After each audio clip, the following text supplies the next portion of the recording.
What is up, guys? It's TheOrderNChaos here, coming at you with a brand new Conqueror's Blade video Nodachi tutorial.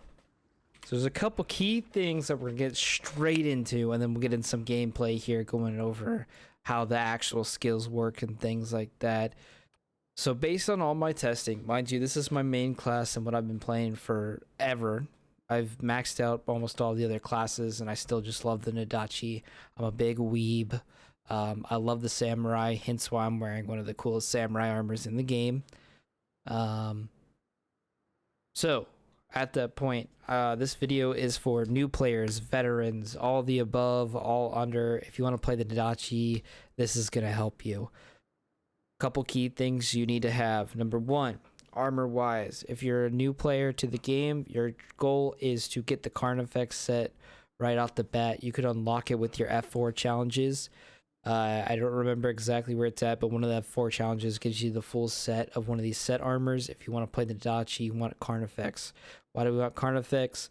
Well, because Nodachi is a medium armor class, and Carnifex is the best medium armor class besides your Blizzard armor, which is Carnifex just upgraded. You can only get that from the Thane in season 7. Who knows what he's going to be called next season, but it's the Thane right now in this season. The next thing you want to focus on, and this is the key thing, this is the most important, these are the numbers I've been testing and grinding since I started this game, is your slashing damage needs to be 200 to 300 more than your slashing armor penetration. Why? Well, because the amount of slashing damage you have plus the amount of slashing pen you have increases your amount of damage you do towards those with heavy armor, such as heavy armor classes. Since heavy armor is such a meta class right now, this actually helps you keep up with them just a little bit. So to keep you in that threshold, my best recommendation, and this is mainly for new players or those just starting off the class, you get 60 points. I recommend putting, this is percentage, about 20 to 30% of your points into strength. That way it increases your slashing. I recommend putting 60 to 70 points into agility. This increases your slashing penetration. And then I recommend about 10% into your armor. Why? To make it a little bit more sustainable, so while you're dealing out that damage, you can do it. As you can see, I have a pretty high roll on all of them because Carnifex gives that bonus 10 armor to all your sets. On top of my Bombshell, which is the blue schematic Nodachi, gives me plus 14 strength. So we're going to get straight into runes. 2 things. So I'm going to show you 2 builds today. One of the builds, you can't use the Fearless and Steadfast rune, so it's up to you. You can use the 50% of health gain from Life Drain as converted into damage. It does not work most of the time, or it does not work as intended. I don't recommend this at all. It sounds phenomenal. It sounds like it's really going to work for you, but it doesn't. So I don't recommend using this. So you can use extra damage, you can throw some extra health, more slashing, more pen, whatever you need. As you can see, I throw a little slashing damage in there just to give me a little bit boost. But why we have this, because one of our skills, Fearless and Steadfast, it gives us a little bit more damage to it, and it removes crowd control for 3 seconds. So if a Maul tries to pick you up, they can't pick you up. If a Short Sword tries to ult you or Glaive tries to ult you, they can't. The only thing that doesn't apply to this rule is cutscenes, which is a Poleaxe's ultimate and a Dual Blades ultimate. We're going to go straight into the helmet now for the runes. I recommend you can tweak this. This is up to you. Each time you kill 10 enemy soldiers, it increases your damage, or increases health by 800. After death, nearby allies recover 10% health. This is really nice to help you in sieges and stuff, help you in territory wars, help your team, give you a little bit extra edge. You can run both. I just wanted that extra slashing penetration and that extra damage just to give me a little bit more of the edge. But you are a unit killer. You destroy units, so that extra 10% damage because you're going to be killing 10 enemies pretty quickly. Can help you out there in the field pretty often to give you more lifesteal based on your damage. Now we're getting straight into the chest piece. I don't recommend tweaking this at all. This one should be this way. If your health below 30%, damage taken is decreased. If your health falls below 30%, your damage output is increased. What this means is I am now tankier and doing more damage. So the opponent I am fighting, I will do more damage to and take reduced damage. With that, I will get more health because I'm pumping out more damage against them. That way I can get my health back quicker. I'm out of that 30% threshold pretty quickly. That'll be kind of went over the stats here. If you have any questions on how to really build your Nodachi, you can always leave a comment down below. You can join my Discord, which will be down in the description below. You can come in there, ask me questions. I'm willing to help out anybody. You can leave a comment on here on any questions on that. I do stream on Twitch, so you can check me out on Twitch, ask some questions. I'm willing to answer on that as well. The next thing we're going to dive straight into are our skills. This is for the build I have currently. Like I said, there will be one move called Fearless and Steadfast. This is a big boy.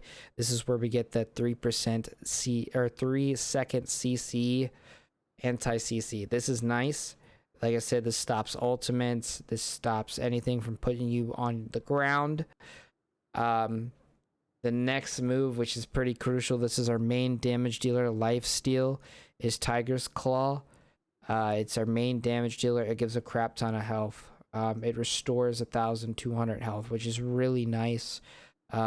Mixed up with our passive properly, you will pretty much get all your health back in like one hit if you're in a big crowd of units. What I mean by our passives, so we're just going to go back to Fearless and Steadfast. What the passive is called Bloodlust. On the little icon next to your health bar, you'll see a little like flame souls, I'm going to call, and you can have 5 of them stack up. When all 5 stack up, it becomes Bloodbath. What do each stack do? Adds 3% life drain per stack. When it stacks up to 5 times, it becomes Bloodbath. Bloodbath adds 20% life drain, 15% reduction damage, and 10% movement speed. So it does buff you a crazy amount. You get a big buff into lifesteal, movement speed, and you're a little bit tankier. With that, your Fearless and Steadfast gives you 1 stack. And then if we go into our Bloodthirsty, which is our very key skill with Nodachi, this is our knockdown. Knocks down enemies, removes dazes, so it can get us up from certain skills. This gives us 2 stacks of Bloodlust. So pretty much after you use both of them, you have 2 stacks. After that 2 stacks is active, we gotta wait a couple seconds. Then you can fire off Bloodthirsty again because it has a 7-second cooldown. Now we have the 5 stacks. Well, what do we do with the 5 stacks? Because it has a short cooldown. Because what happens when it becomes Bloodbath, it becomes an Oni's mask. So it looks like a Japanese demon mask. And it has a timer. It ticks away after a certain amount of time. Well, this is where our 4th ability comes in, Monstrous Blade. It automatically gives you 50% lifesteal. So that 15% lifesteal on top of Bloodbath can really help. But what happens is Monstrous Blade takes a 5% lifesteal, but it consumes Bloodbath, so it'll increase up to 30%. So every stack of Bloodlust, you get a 5% increase to life drain. It will max out at 30% plus the 15 you already had, which will stop at 45% life drain at most. So you can only get a 45% increase to lifesteal. The other side effect of consuming Bloodlust or Bloodbath is every stack gives you 200 health per second. And when you consume Bloodbath, it restores 1,200 health per second and lasts for 4 seconds. This will restore 1,800 health per second tops. That's like the cap of it when you're using it. So pretty much you pop this when you have Bloodbath, Monstrous Blade, and you hit them one time with Tiger's Claw, you pretty much have all your health back in one swing when you're in a big fight against a couple heroes or against a couple units that they're not blocking or anything like that. The other build you can run is this setup right here. What we're switching with Fearless and Steadfast is called Blood Oath. What it does, it has a longer cooldown, so that's why this is a high risk, high reward kind of build. What happens is when you use this skill, it refreshes all your other skills that you have equipped. It doesn't count for ultimates. We're not going to get into ultimates because they're not that great. I'll do a little short talk about those here in a second, but these will refresh everything but your ultimate and gives you a 20% damage increase. It also refreshes Bloodbath. So if Bloodbath's timer is about to end, you pop Blood Oath, instantly refreshes, and then you can go straight into Monstrous Blade because your other skills are refreshed as well. So you can get that life steal and get that damage buff as well. So we're going to go into a quick little, this is going to be as quick as possible, why we don't use the ultimates for the Nodachi. Avalanche is okay. It removes dazes, does okay damage. It's mainly for clearing out a large group of units. But because the lifesteal on it isn't that great, you can die if it's lower tier units, you'll survive. Higher tier units, they will kill you. Dragon's Leap can be used in good situations because it'll knock down units, it'll knock down heroes. You can use it to clear out like Imperial Spearmen or shield units, things like that are blocking your way and you want to clear that gap to get your team to push in. You can use it to do that. It does have a passive when you have Blood Oath activated and you use Dragon's Leap. It eats Blood Oath and immunes you for all crowd control effects. Mind you, this does not count for Maul's ultimate, the grab. It does not count for Dual Blade's ultimate, which is a cutscene, and Poleaxe's ultimate, which is a cutscene. Alright, so as you can see here, we're going to go straight into the fight and show you how the Nodachi's skills are really used. We're going here and we're trying to take out these units, but we get knocked down. Now here's a little thing that you can do to get out of the trap a little faster, is you can use the Bloodthirsty skill to get out of it.